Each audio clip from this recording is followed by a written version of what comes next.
generation, our population is growing, you would expect our housing stock to stay congruent with that growth, but because we're such an old historic city, we've actually lost housing stock in that 10-year period. So more people are living here with fewer housing units. And this council has been just so intentional about creating a $100 million affordable housing trust fund and also changing our zoning to legalize more housing units. But if we had partnership from a president and from Congress to really invest into this issue, we could fix it. So that's why I'm so optimistic that leaders like you were talking about. Yeah, we gotta get there. But I think the thing, if you decide that the threat to the middle class is the existential threat, and I know, as a CIA officer, when something's a threat, you array to that threat, you defend against that threat, you prioritize that. So if we make it a priority, we can do it. We're still the United States of America. We're still capable of incredible things. But we gotta have our priorities straight. And right now, with all the chaos, with all the back and forth, most private sector companies can't make real decisions when they don't know if the tariff is 18% or 8% or what's gonna happen tomorrow. So, to be continued. Let's hear from you guys. So this stage looks really fancy, but this is not a fancy event. So just raise your hand. If you have a question, I'll call on you. And we've got mics running around the crowd. Yes, ma'am. Go ahead. Hold on 1 second. We'll get you on mic. So. Hello. Welcome. First of all, I'm always concerned about the role of money in politics, as many of us are, because it plays an important role behind the scenes. So I'm wondering, with the new majority Democrats organization, what is your view on taking money from APAC? So I think there's, let's talk about first of all the big picture. The view of politicians, both sides of the aisle, is not good, right? And the higher you up are on the federal level, the lower your approval ratings, right? The mayor probably has a way better approval rating than anyone in Congress, and well deserved. And a huge part of that is that people believe they are enriching themselves when they get these jobs, and that they are taking and casting votes for the wrong reasons because of who wants them. And that spans the gamut from special interests across the board, right? The big one that I've seen close up is the pharmaceutical industry. They literally donate to your campaign so that they buy time with you when important votes come up. And man, when we voted to freeze insulin at $35, they just went from house to house to house, house office to house office to house office, saying, okay, we supported you, here's what we expect, here's why this is terrible, here's why you can't vote to cap the price of insulin at $35. Now, I don't take corporate PAC money, so they just didn't. So they just skip my office, right? Because they believe it's like a transactional relationship. And imagine that happens on a whole bunch of issues when it comes to corporate PAC money.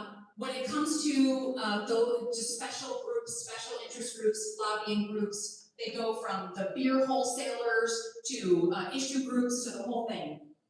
I think Americans have the right to support those groups and do whatever they want. Doesn't mean I have to agree with them. I don't personally take money from APAC. I haven't in many years. But they and every other organization have an ecosystem in Washington that they are doing things that there's plenty of groups like them that do the very same thing, a Pakistani American group or whatever group. But I think what leadership is, in my mind, is about decisions. And so every politician has to make their own decisions.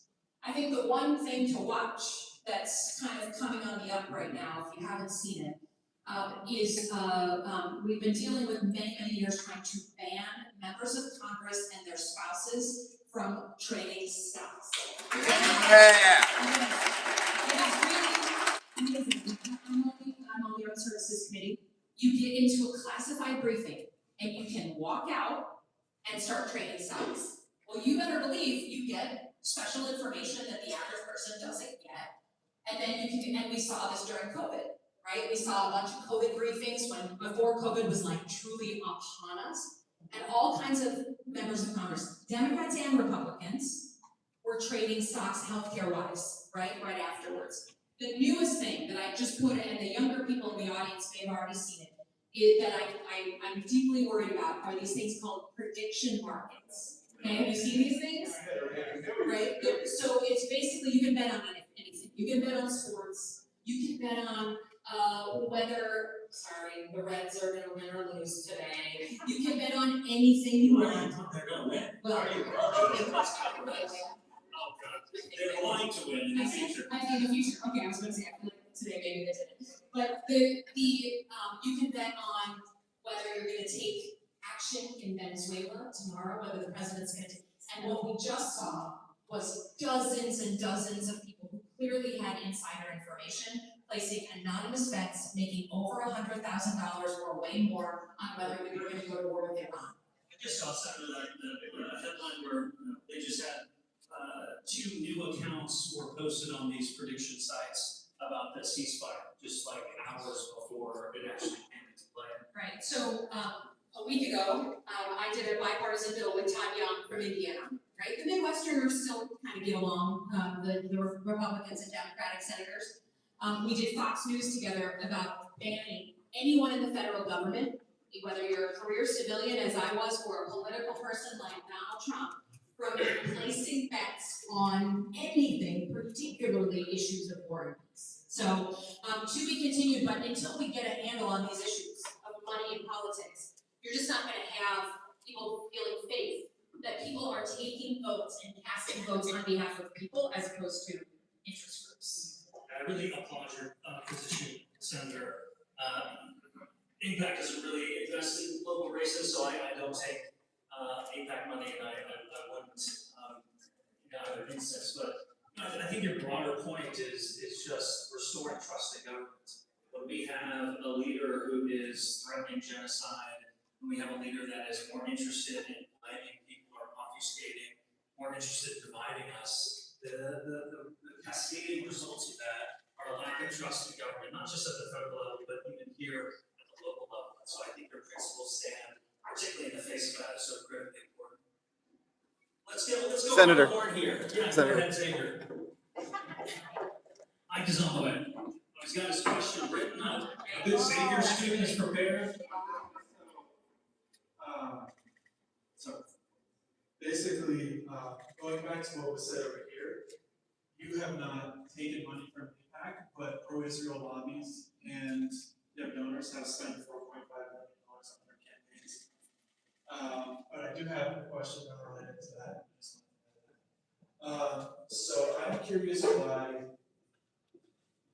left-leaning media, I guess mainstream media, and establishment Democrats are spending energy attacking influencers like Hassan Piker, as has been in the news lately, and why the Democratic establishment is just like immune to criticizing Democratic leadership like Hakeem Jeffries and Chuck Schumer, who are some of the main drivers in the reason that the Democratic Party is at its lowest approval rating in history. Well, a couple of things. First, just to correct the record, I'm not sure what you're referring to on not AIPAC, but the Israel lobby. If you're equating Israel lobby to Jews, I got a problem with that. And that just like you wouldn't say, the Iranians, whatever happens, the Iranian government does is what Iranian Americans believe. I think it's really important, especially now, to make a distinction between the Israeli government and the choices that they're making and the average Jew, okay? And Jewish people who donate to campaigns. So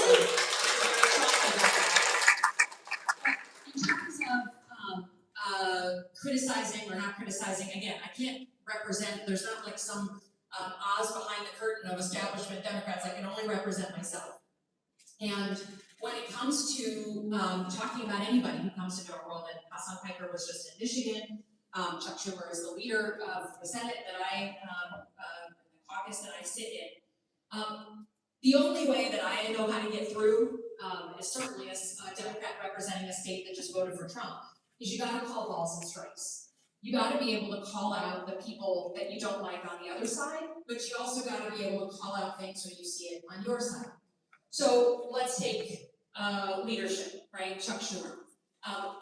It's our job to be a leader, but I have said for years, including when Joe Biden was president, that we desperately need a new generation of leadership. I've said it a million times. And I think, to me, that's part of the reason I'm here. And I will say I'm 49, which is, you're way younger than me, right? So to you, I'm like, a grandma. But I call myself a summer chicken, not a spring chicken. But to me, the only way that we're going to be able to move forward is if we have a different generation that just thinks differently and works harder and just conceives of their service in a different way. And while there are many people I serve with in Congress who have been there since I was in high school, okay? Sometimes before then, sometimes when I was in elementary school. And they've given their life to service. The institutions and the world we live in have changed. And we need leadership to change with it. So I don't have a problem saying that, I'll say it to you.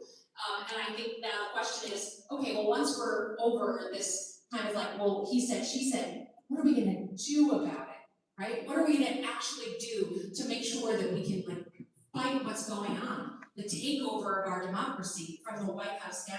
I'm interested in doing something about it, not just yelling across the internet. And so to me, that's part of the reason I'm here, is to support leaders and to try and have conversations outside of Washington where we can actually get to something practical and real, as opposed to just fighting amongst ourselves, which, by the way, the Republicans are thrilled to have us do. I really want to add on to that point, because I couldn't agree more about a new generation of leadership and just more younger leaders in high-profile positions like the one that you have. Cincinnati is a perfect story for that. 50 years ago, a house cost about $75,000, and it constituted just a fraction of your income. Now, a house in Cincinnati is roughly $400,000, and it is just a huge portion of your income. And so, folks with that lived experience of understanding the real challenges, who haven't paid off their home, who want to ultimately own a home, is so critically important when making these big national policy decisions. When I talk to young people, they don't believe that they'll have enough money to own a home or own a car.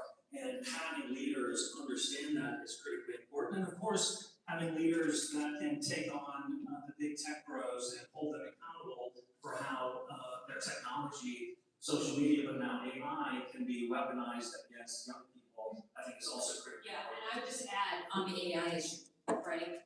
It's pretty hard to have the flip phone generation regulating AI, or in this case, not regulating AI, right? And I think that's part of it. No, and every day I experience a whole bunch of new and emerging tech issues with people who, didn't really love having to get email. And so I think it's not that it's impossible to understand if you didn't grow up with it. Very few of us grew up with AI, that's very, very new. But it is important when we're starting to think about what the left and right limits of this new tech ought to be. And by the way, if we were healthy as a country, we'd be talking about this in Washington 24/7. We'd be talking about this new emerging technologies, how to put left and right limits every day of the week instead of Greenland or whatever else we're talking about. Absolutely. Senator. Anybody on this side? Yes, I saw your hand first. Go ahead. Our mic runner is potentially coming. There we go. What keeps me up at night was the conversation that we started having about affordability and the middle class.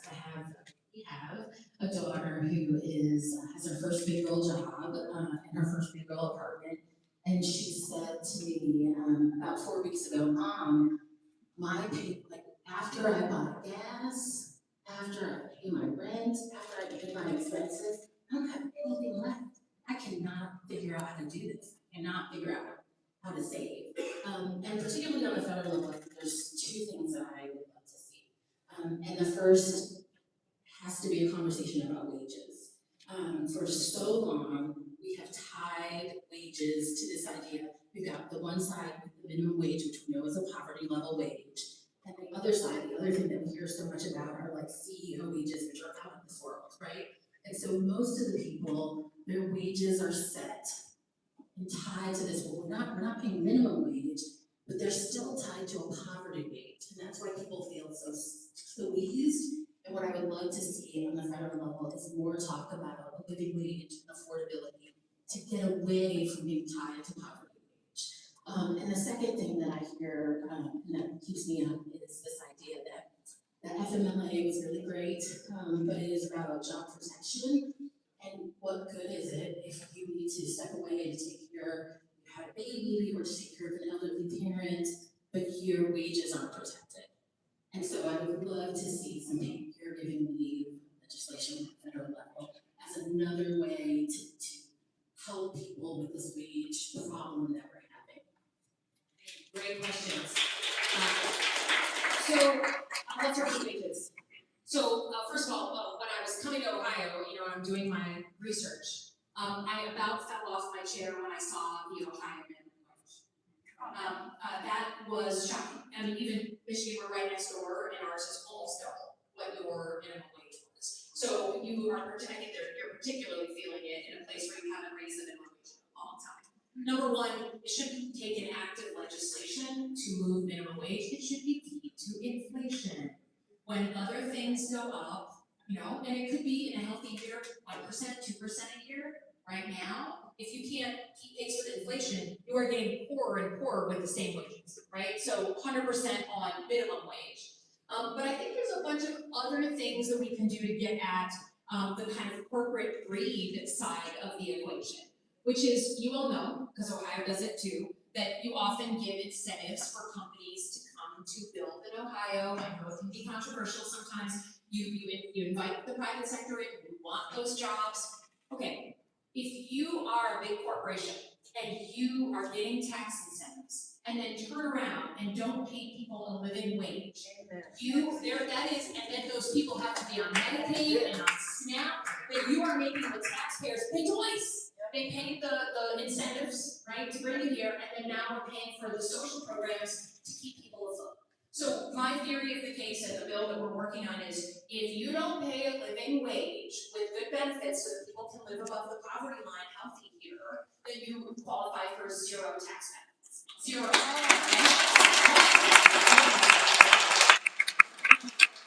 There's a whole bunch of other things that we can do on things like stock buybacks and other things that affect it, but there's no getting around the fact that CEOs make like 10,000 times what their average employee makes. It's totally different than even 50 years ago.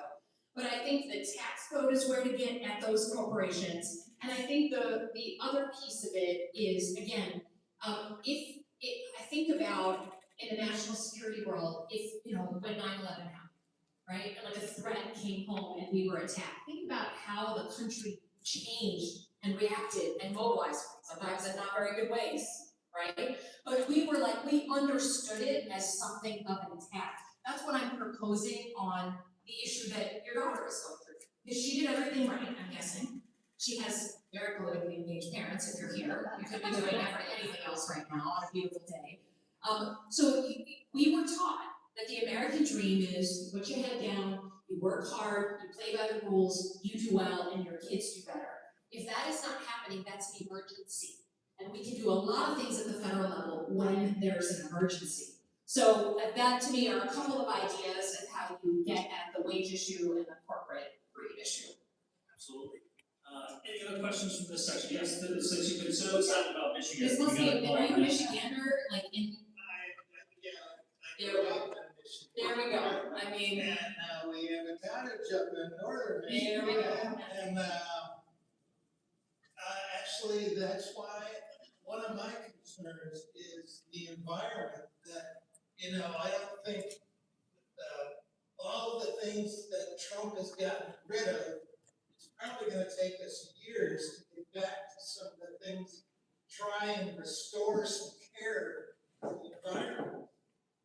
Yeah, so let's talk about where we are. First of all, we're glad that you still have your cabin up north. The thing that I think luckily we share as a Great Lakes region, whether you're a Democrat, Independent, or Republican, is love of the Great Lakes. And I don't know that I've ever said this publicly, but when I came into the Senate, you get to pick out your office, and you're a freshman. And I walked into this office, and it was empty except for one picture of the Great Lakes Basin. And I'm like, this must be a sign And it was Jake Vance's old office. And that's my office now, I'm in Jake's old office.